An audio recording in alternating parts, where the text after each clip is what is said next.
Hi, I'm Carmen. Welcome to day 218 of our 365-day Bible reading plan. Today's reading is titled, Jesus Warns About Worry. We'll be reading Luke chapter 12, verses 22 through 48 in the New Living Translation. Then, turning to his disciples, Jesus said, "That is why I tell you not to worry about everyday life, whether you have enough food to eat or enough clothes to wear. For life is more than food, and your body more than clothing. Look at the ravens.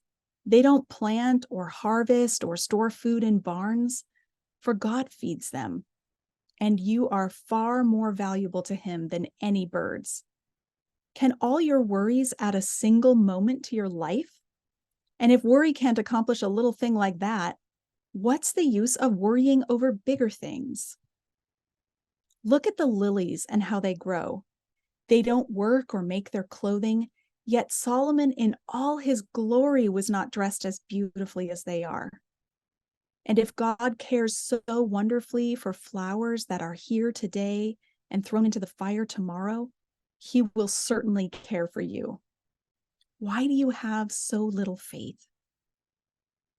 And don't be concerned about what to eat and what to drink.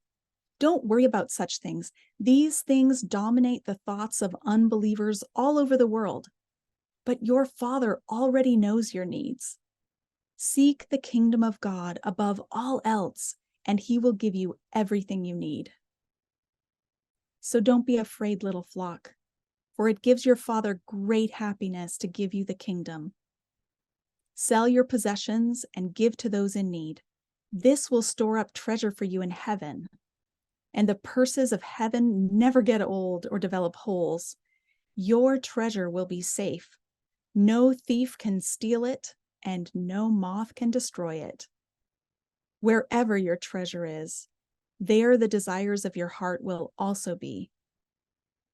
Be dressed for service, and keep your lamps burning, as though you were waiting for your master to return from the wedding feast.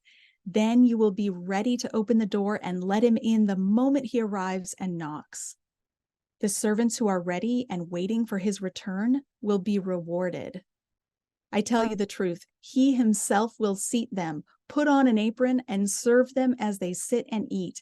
He may come in the middle of the night or just before dawn, but whenever he comes, he will reward the servants who are ready. Understand this. If a homeowner knew exactly when a burglar was coming, he would not permit his house to be broken into. You also must be ready all the time, for the Son of Man will come when least expected. Peter asked, "Lord, is that illustration just for us or for everyone?" And the Lord replied, "A faithful, sensible servant is one to whom the master can give the responsibility of managing his other household servants and feeding them. If the master returns and finds that the servant has done a good job, there will be a reward. I tell you the truth, the master will put that servant in charge of all he owns. But what if the servant thinks, 'My master won't be back for a while,' and he begins beating the other servants, partying and getting drunk? The master will return unannounced and unexpected, and he will cut the servant in pieces and banish him with the unfaithful.